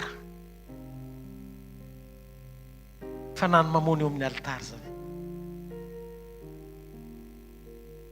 neny Jesosy raha eo ianao manana lahelo amin'ny rahalahinao aza mbola tena aloha tsy maiky amin'ny volanao. Ny fahafantarako Jesosy Matteo 5 tsy maiky amin'ny dralanao izy, tsy maiky amin'ny volanao izy, fa maiky amin'ny fiovam-ponao izy. Ny olona mila vola fa tsy Andriamanitra, ny asan'Andriamanitra mila vola fa tsy Andriamanitra. Andriamanitra tompony zavatra rehetra. Tsy maiky amin'izany Andriamanitra, mamaky an'Andriamanitra. Tia ny mijery anao, miainao anatina fiovampo tanteraka, feno fahatahorana azy. Atao inona fanatitra mamitaka, tsy azoko tsetsemana mihitsiny amin'ny fanatitra goavana ny toe-poko tsy mamela. Zany tsy midika hoe aza manao ianao an'Andriamanitra amin'izay fahaterenao am-ponao, fa alohan'ny hanomezanao ataovy azo antoka fa miray amin'Andriamanitra ianao. Halleloja. Mahita olona andro any hariva tia ny takariva iombonanao amin'ny fanjakan'Andriamanitra tsara. Amen sa tsy amen. Halleloja. Taitra amin'izay manko raha Sezara. Inona ny zavatra mitranga an'izany hoy Sezara? Kaisara io zany e. Fa maninona, inona ny zavatra mitranga? Aty Jerosalema amin'izao misy mpanjakany Jiosy. Nrangitin'le satria nanontanian'izareo dia nalainy le feo zany hoe ianao ve mpanjakany Jiosy? Dia efa teo koa zany le tao ambadika iraky ny Herôda fa mihainao ambadika eo. Voalazanao si Jesosy tonga dia izy Herôda hoe ombo io fa maka ny toerako. Nefa zareo tsy nanatrika tamin'ny fotoana hoe raha eto tany ny fanjakany dia niady ny mpanompoko. Ka mahatonga anao zany miady voninahitra tianorina ampira eto tany ianao fa tsy mba manantena lanitra. Tsika nirahan'i Jesosy tsy hifanenjika voninahitra eto ambonin'ny tany hifaninana hijery izy amin'ny mafy be sy ampiasaina be sy ho aiza be. Fa tsika raha tonga eto mandeha fotsiny amin'ny hitsiny izay an'ran'Andriamanitra antsika amin'ny fotsotra sy madio. Halleluja, halleluja. Au contraire ny zavatra mitranga nisy mpanompon'Andriamanitra ho anisy fotoana. Ohatran'ny safotra le mpanompon'Andriamanitra sa maty tany amin'ny hôpitaly dia vao mivelona fa velona rehefa avy eo. Ay fanan'Andriamanitra mihitsy izy tratran'le accident. Fa velona izy rehefa avy eo dia napahitana ny tany an-danitra. Dia hozy Jesosy iry trano tsara tary faly be zany izy vao niakatra hoe ho any amin'ny satria olona manaly tena vao mijoro zany lehilahin'Andriamanitra zany kosa. Tonga dia 500,000 ny olona manatrika azy, 1 million mihaino ny zavatra teneny. Maro tena manifestation zany, tena tsory an'izany izy. Vao niala teto zany izy tonga dia hoe vao nijereny amin'izay le trano tonga teo dia Jesosy nitsena azy araka ny fitantarany. Anizy ny trano tsara tary dia izy nietrehitra hoe anazy. Dia Jesosy antsy ianao ka. Fa izy ianao ohatran'ny trano fisoko kely zany ny anazy. Ao ve zako dia ry anisy. Fa inona mahasamy hafa ny anazy ny io zany maintsy tena ndraisako ohatran mitsy tamin'ny tompo. Dia hozy izy maintsy hoy Jesosy maintsy anazy. Ny anao hozy izy lazanao efa fantatreran'ny tanàna efa misy azonao reny. Fa ry ramatory io hozy izy mandoalika sy mifotra tsisy mahita fa ny androm-piainan'Andriamanitra no mivavaka ao anao. Tamin'izao ianao vienao aseoko tamin'ilay croisade ity nitonanao tambavaka izy fa olona tsy hainao akory. Dia vokatry ny fotoanany mivavaka sakisy tifitra ianao fa tsy voatifitra fa nivavaka ny tonga taty amiko dia naniraka anjely Halleluja. Misy zany le ora sy Arona mitazona ny tanan'ny Moïse any ambadika mahatonga ny Josoa tafiditra ny Kanana. Josoa ry zany misesitra be mihitsy amin'ny galona hoe tena tafavoaka zahay maty daholo ny Amalekita fa aiza ny anjara izay tokony anay. Fa le anankiroa reto sambatra le samy tena mahita ny herin'Andriamanitra. Nefa tsy fantany fa in'le connexion le tanana tohanana io eto foana ve zany, eto foana ve zany. Le eo foana atokisany iny mihoatra lavitra n'olo ary hita maso be dia enoia. Le izy ny fanompona tsy ianao manendry tenany amin'izay toerana tianao fa ianao manendry tena amin'izay toerana tian'Andriamanitra hitananao. Tsy mahareteka mafy ao amin'io fanjakany io. Halleluja. Ao amin'io fanjakany io fono ampitenenina fa tsy ny atao. Tsy misehoseho ny fiavian'io fanjakany io. Tsy misehoseho. Tsy famirapiratany ivelany raha tsy zany tsy bedy le fiangonana anankiray. Ianao mieritreritra fa ianao mpanambe mandroso be ny fiangonana. Zao fosy Jesosy ianao manitra indrindra. Avy ny fidiana ty amiko izy Andriamanitra. Halleluja. Mampiavaka ny olona tsy famirapiratany ivelany fa toe-panala lalina iombonana amin'Andriamanitra ao anaty. Eto izay olona izay andro any hariva. Pasteur azonao zavaina ve misy manontany nareo ahoana ary le fanjakana eo, fanjakany lanitra eo sy le fanjakan'Andriamanitra ao anaty. Le fanjakany lanitra eo Josoa nisitraka an'izany. Tamin'ny Josoa satria teo ny fanjakan'Andriamanitra nanohana ny Josoa misy maramila tsy hita maso. manoana ny Josoa io le fanjakany lanitra eo. Niady tamin'ny Amalekita izy ny Gibeonita latsaka ny evandra dia tonga saina be ahako amin'ny Josoa toko 10 le izy dia amin'ny Josoa toko 10 misy an'le izy ny 10 ka hatramin'ny 7 ny masoandro na janony Josoa tsy letika mazava avandra ve ny andro mirehitra nefa ny avandra milatsaka. Normalement rehefa mafana ny andro tokony mitsongotra izy dia lasa orana na erikerika fa teto tonga dia avandra tsy avandra le izy fa vato le izy kristal. Eritreretinareo fa vato atoraka avy any an-danitra tsy vato karangana fa vato lafo vidy kristal. Ary le vato avy any an-danitra tonga dia tanrifiny izay tokony torahana amin'ny fomba ahoana moa zao miaramila miajany misakotokotoka be mihitsiny nefa zany le vato zany manatsainao aiza ny loha enjerako satria nahoana misy iraka avy any an-danitra tsy hita maso manoana ny Josoa atonga ny fandreseny tsy maintsy tanteraka satria teo amin'ny Josoa ny fanjakany lanitra. Ary io moa volaza mihitsiny iny efa tatsika tsara tsy enjery kosa ahoana moa le tsenjery ahoana moa nefa mpitsara toko 5 reto mpitsara toko 5 ny 5 jereo ny zavatra mitranga ao izy ny ten'Andriamanitra avy tany an-danitra nisy ady hitanareo amin'izay izy zay le mafanjaka ny lanitra azy avy tany an-danitra mihitsy le ady nikitana tamina le ny ady tamin'ny Sisera tany lanitra nandefa vato niady ny lanitra ndika an'izay avy tany an-danitra mihitsy le izy nidina zay mafanjaka ny lanitra nanoana ny Josoa an'le izy fa mbola tsy teto ny fanjakan'Andriamanitra satria mbola tsy tonga Jesosy tsy maty Jesosy mbola tsy ao anatin'ny olona mifanamasina ataovy amenna moa no zany ny fanjakany lanitra zany maha eo azy anampy anao ohatra ny nanampiny an'i Josoa fa mila misokatra fotsiny masom-panahinao amen. Ary mampatanjaka ny lanitra amin'ny tafika tonga anazy anoana anao dia mila herim-bavaka izy mila vavaka marina avy any aminao izy. Dia io problema tsika nenetsika manao vavaka lasafay rehefa mivavaka Andriamanitra tena manana sady mbola mitebiteby kely ihany dia tsy pura tsara le vavaka eo anatren'Andriamanitra fa aseho le fa eo mpiankina anaty fahasahina ao anaty vavaka fa hitanao fa etsika ny lanitra nampy anao satria eo aminao izy. Halleluja halleluja. Io fanjakana io le mila mitaky antsika iombona amin'Andriamanitra zay ny mahatonga n'Andriamanitra tena hoe sarotony mihitsiny izy amin'ny toe-panaraka n'Andriamanitra tiako lazaina zay mahatonga ny devoly fetsy be devoly farak'izay fetsy nefa tratra amin'ny ataony ihany devoly fetsy be fa tratra amin'ny ataony ihany izy avilivily le fahamarinana nisy fotoana ny tena voafantrika eo anatin'izany nietreritra taloha nampiasain'Andriamanitra nefa mbola mahazo manao zay tiako atao ihany noho ny fahasoavan'Andriamanitra dia misy fotoana zany henoko mihitsy ny hoe tsy tanteraka ny firaisako amin'Andriamanitra kanefa mbola tsy niala tamiko mihitsy le fampiasan'Andriamanitra satria fanomezana avy amin'ny fahazavana avy any ambony dia tsy misy anenenana. Halleluja. Dia no le fanomezana lasa voamay zany mamita teny ianao no le fanomezana no le fanomezana mampamita tena anao satria rehefa manamarina anao Andriamanitra amin'ny asany dia mieritreritra ianao hoe mety amin'Andriamanitra ianao averiko non. Ny fiainantsika mihitsy no an'Andriamanitra Jesosy eny tsy hoe mpanjaka fotsiny fa mpanjaka mpanjaka izy ary fifoazam-panahy dia isika tena mifankahita sy mitoetra ary miray eo amin'io fanjakan'Andriamanitra ao anatintsika io miova sy miavaka ny zavatra rehetra satria manjaka eo ny fanan'Andriamanitra ary mahazo ainy eo ny fanatrehan'Andriamanitra. Rehefa maniraka anao ny fanjakan'Andriamanitra dia zao no nataony mahavariana be anahy Luka 10 ny 4 ka hatramin'ny 9.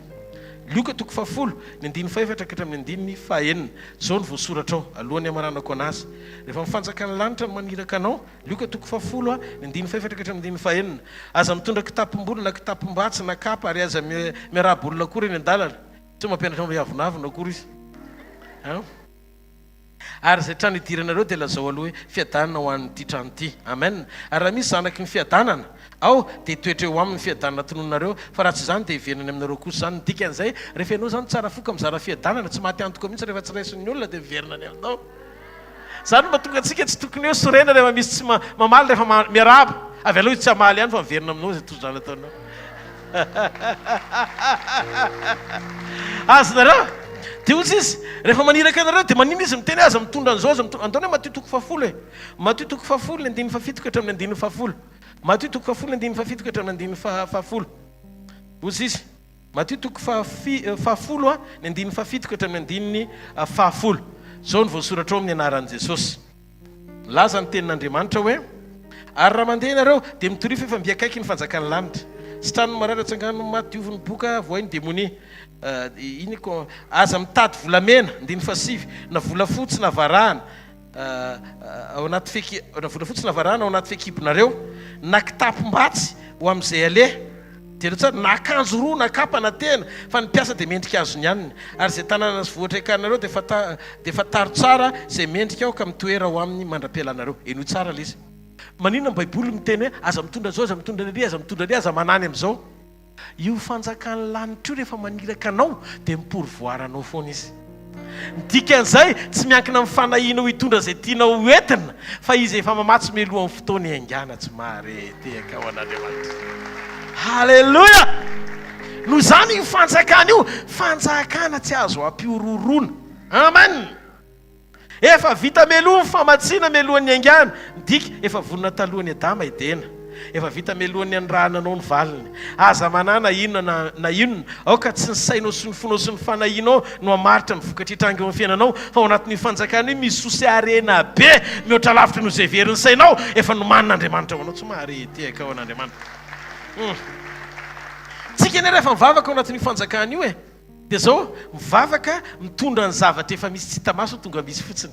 Zay mahatonga ny fivavakantsika tsy fanehom-pitarainana satria efa vitan'i Jesosy ny zavatra rehetra fa fanehom-piankinana satria miankina amintsika ao anaty vavaka matoky atsika ao anaty vavaka dia tonga ohatrany efa nazo sady mba ho tonga azo tsapaitanina ilay tsy hita efa misy ho tonga hita misy azo tsapaitanina amin'ny fiainantsika. Zany ny vavaka andrasan'Andriamanitra amintsika. Amen. Nyroaisinao amin'ny fanjakany avokoa ny faratsiana rehetra teo amin'ny fiainantsika mba ho avady no vokatra atsika isitrahanam-pinoana amin'ny alalan'ny finoantsika an'i Jesosy. Rehefa tonga nofo izy ny kapoana mba ho tonga fanasitranana. Ianao zany afaka iaina fanasitranana mamaim-poana avy amin'ny finoanao dia kapaka izay neretan'i Jesosy. Tsy hositry pasitera no mitondra fanasitranana. Ianao afaka mivavaka any an-trano mifandray amin'ilay izy tonga eto miara-miombontsika afaka miseho eto ilay izy tsy mahareteka ao an'Andriamanitra. Halleluja. Tsika zany miaina ao anaty fahatakarana tsotra fotsiny. Ao amiko ve ilay fanjakana mahazo aina ve ilay fanjakana miray amin'Andriamanitra azo vita fibebahana ve rehefa tanteraka izay atsina izy fa mitranga. Amen. Afaka hitranga ilay izy androany hariva. Afaka hitranga ilay izy any an-tranonareo. Afaka hiseho ilay izy amin'ny fotoana rehetra satria velona Jesosy ao anatinao ny fanjakan'Andriamanitra eo aminao ny fanjakany lanitra tsy mahareteka ao an'Andriamanitra. Halleluja. Fanjakany lanitra Andriamanitra manotrona. Fanjakan'Andriamanitra Andriamanitra manohana ao anaty amin'ny fanampiana amin'ny alalan'ny fanahiny. Azo iainantsika izany ao amin'ny toetra ny fahasoavana sy famindram-po. Amen. Ny fahafenon'Andriamanitra. Za mpangalatra tonga andrava sendringana za tonga nanana fiainana mitobaka. Sika dia mpitondra ny fanjakany naiza naiza. Halleluja. Zay mahatonga ny Paoly ny fioaran'ny fahalebiazan'ny herinao antsika. Ny fahatsarana rehetra tamin'ny fisehon'i Jesosy teto ambony tany dia tsy nentin'ny niakatra fa nataonao amin'ny fiangonana. Ka rehefa misokatra ho amin'ny fahalebiazana ny ao anatinao amin'ny lafiny rehetra dia misitraka ny fahalebiazan'Andriamanitra ianao amin'ny fiainanao ray manontolo. Ovay io toe-po io indraindray tiantsika ohatry ny mianatra any am-pianarana ny fandraisantsika tenin'Andriamanitra dia rehefa mahibe tsika dia mazoto mizara be zero. Ao amin'ny kilasy mpanompoana tsy ny fahaizanao fahalalana be no ahafahanao misitraka fahasoavan'Andriamanitra fa mifanekenao hiaina amin'izay zavatra takian'Andriamanitra eo amin'ny teniny mba ahafahanao mifankahita amin'izay zavatra voahomano anao ampirisika anao andohalika sy hivavaka hiankina aminy. Amen. Velona Jesosy. Halleluja. Halleluja. Tsy zavatra ivelany ilay izy tsy hoe mirakla be dia be dia hoe mioraka daoly ny ray salina. Zany mahatonga an'ilay olona manao rasa manao mirakla fitaka. Izay sorako an'Andriamanitra voninahitry ny anarany rehetra fa hijoroko vavolombelona fa mbola tsy nisy ny indray mandeha tato anatin'ny asa fanompoana ka olona natsoko manokana hoe mba mijoro enao vavolombelona an'izao hoe na dia efa maro aza nanentsika antsika tamin'izany ho an'i Jesosy rery voninahitra mijoro eto amin'ny anaran'i Jesosy mahavery ny mijoro vavolombelona mandainga fa mijoro fa mbola tsy nisy zany indray mandeha aza. Mahatonga amin'ny teny an'izany mba tiako ho fantatrao fa tsy azo ny olona fafana ny etsika Andriamanitra. Rehefa Andriamanitra ny miasa tsy misy masaka an'izany. ary eo amin'ny fiainanao na hainao io ara iantso dia hitanao ngara olona jorovavolobe misy lera lala izy voandroany fantatry ny jorovavolobe teta vitako eto fanatrena foana izy fa mbola tsy nisy fotoana mihitsy za mbola hoe nafantatra nandresaka tamin'ny manokana nefa mpiara-manompo ela be tato izy dia ndo mboamboaritsika mba tonga ny olona ho taitra ny manodidina hoe tena enjan'Andriamanitra.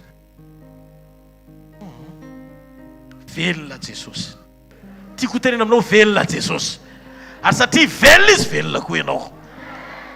Amen. Halleluja. Ndao tsika hitsangana eo toerana misy atsika hivavaka amin'Andriamanitra hisaotra azy. Da somary lavalava kely tsika satria rapitsitsika tsisy fotoana eto tsika tsisy fotoana rapitso maraina fa direct tany amin'ny hvkl-mission events teneno ny avana mantsakaiza rehetra ny fandraisana amin'ny fanasan'ny tompo mivantana rapitso manomboka amin'ny fitora maraina. Avofany amin'ny lanitra ny tanao dia misaora azy amin'ny fonao manontolo. Makasitraka anao Andriamanitra noho ny fitiavana sy ny famindraponao, misaotra aminay tsirairay avy izay tonga eto androany ny amin'ny nandraisana izany teny zany tompo amafiso amin'ny fiainanay mandrakariva ny fijoroano vavolombelony fatokinao hijoroana iatrany fa manan'izay Jesosy manana anao tena renesapanay fa eto aminay ianao ary tsy avelanay ianao Jesosy na tsy hitany masonay aza masonay